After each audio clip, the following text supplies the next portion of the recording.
Hello and welcome to Laytechs Weekly, episode 17th February 2021. Laytechs Weekly is brought to you by Laytechs, your protection from tech ignorance. My name is Sean.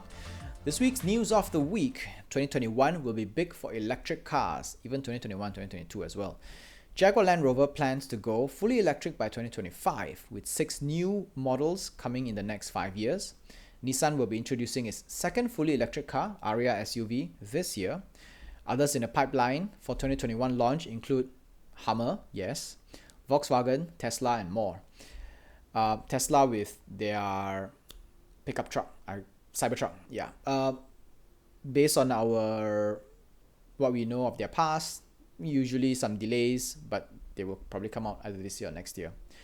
There are many arguments as to the validity of this quick move into electric cars as well, fully electric cars, because everybody in the Western Hemisphere is pushing for full electrification and the demise of internal combustion engines in the next maybe 15 to 20 years. So everybody is spearheading this conversion, and a lot of car makers are completely abandoning internal combustion engines as well.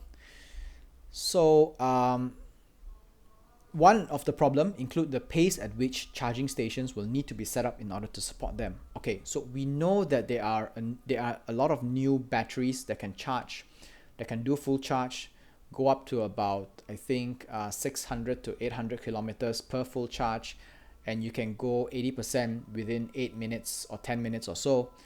But these are like really high-tech batteries. For everything else, you need to charge overnight. So if you can afford expensive cars like those from Jaguar, Land Rover, Hummer and all that, Mercedes and Audi and all that, then fine, you'll probably get the more high-tech batteries that can fast charge. But if you're like everybody else, you probably have to contend with overnight charging. So this will be an issue. And there's also an argument that the supply chain of this change will lead to more battery demand. And we know that batteries have negative externalities because the mining practices are unsustainable. How it's produced, how it's kept, how it's stored, leakages, and all these things, chemical parts that may not be sustainable at this point. So at this point, we are already having a problem trying to manage the sustainability and the practices of mining for these parts.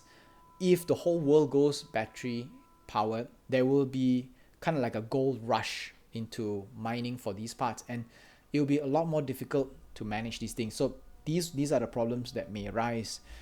The US is also planning a carbon-free electricity by 2023, in which all the electricity sources will be carbon-free or at least net neutral by 2023. Which means that they should be replacing all its carbon-emitting power plants with solar and wind counterparts. While it is a grand plan, one can only imagine how many forests need to be cut down and replaced with steel towers and solar plates, because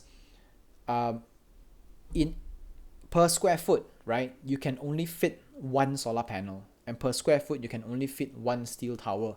So you cannot have them stacked upwards. And there is only so much surface we can use to place all these things. So the problem now is that how many forests are we willing to cut down in order to build sustainable power, which feels like an oxymoron, because you want to take care of the environment, but yet the only way to do it is to cut down trees, which doesn't make sense. So that's not the way forward.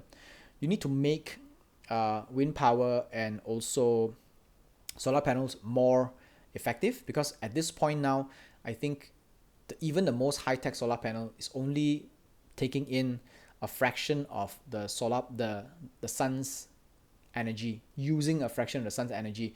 If it becomes more effective, then we can actually start building, extracting more power, and per square foot we can generate more kilowatts per hour compared to what we are doing now. So there's a lot of all these things that we need to question before we go full electric in the next 15 years. Back down to earth, LastPass's free tier loses more functions. It matters to me because I use LastPass as a password manager. It has a free tier that does almost everything the paid versions do until next month. Come March 16, free tier users will only be able to choose one platform to access their LastPass, either from your computer or from your mobile devices. The app will prompt us to choose between one of the two options, and will only be able to switch categories up to 3 times afterwards. Then on May 17th, free users will lose customer support over email, which makes sense because you don't pay money, right? So you don't get premium support. So which leads us to how much the premium tiers start. It starts at $3 a month, and families and a family of 6 users go for $4 a month. LastPass actually has always been very generous with their offerings compared to others. But lately, many browsers also provide free password managers. So users now have a choice whether to use password managers attached to browsers or they use an app like LastPass. As for me, I think I will stay with LastPass. I'll probably go with the mobile version because I can use it on my tablet as well. I don't need to have my desktop open all the time. It requires a little bit of change, or I may pay $3 a month, which in my case is, 3 times 4, right? It's not exactly $3. I'll decide. Volkswagen isn't afraid of Apple Car. After rumors of Apple in discussion with a list of major car manufacturers, VW chief Herbert Diess was asked in an interview if Apple Car would disrupt the status quo of the automobile industry. He said the company wasn't afraid of the Apple Car, and the auto industry isn't a tech sector you can, quote, take over in a single stroke. Whatever Apple brought to the table, it wouldn't dominate overnight, he added. That's, to be honest, well, okay, Volkswagen is big, right? Auto car industries are big and they have legacy and they have heritage, and Apple has none of them. But remember Palm OS, Palm devices in 2006 before Apple released the first iPhone? Even after Apple released the first iPhone, where is Palm? No longer in existence, right? Remember Tesla when they first started? Nobody believed that Tesla would be anything. So I don't think this confidence is well placed, VW.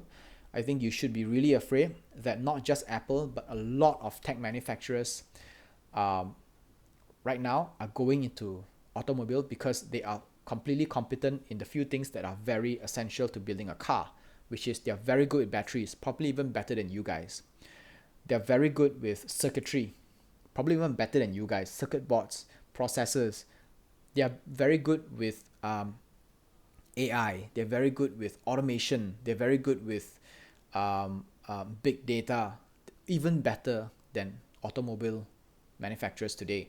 So if car manufacturers are not afraid that tech companies are coming in and taking their chunk of the pie, they are in great trouble.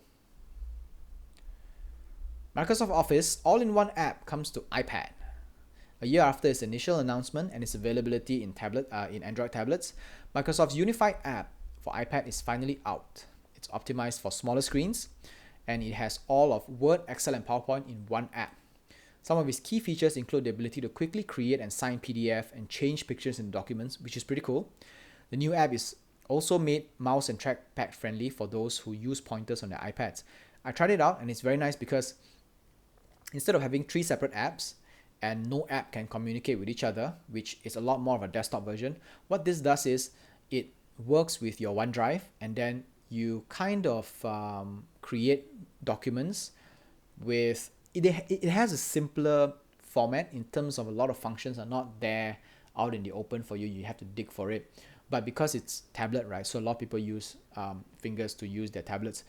And it feels as if I'm using Google Drive on the desktop because it's unified. You have the file, you can create documents, you can create Word, Excel, and PowerPoint straight from there. Something that I think Google Docs, Google Drive, or Google Drive's documents should also do as well, like unify all their document creation in one app instead of having 3 separate ones. It's actually quite amazing. If you live in the OneDrive environment, then that's something you will want to do instead of use Word, Excel, and PowerPoint. That's all for this week's Laytechs Weekly. There are no tech of the week. Laytechs Weekly is available on Anchor FM, Overcast, Google Podcasts, Spotify, Pocket Cast, Radio Public, and more. Full videos are available on YouTube, and I post bits and clips on Instagram and Facebook. This is Laytechs Weekly, episode 17 February 2021. My name is Sean. Stay safe. See you next week. Au revoir.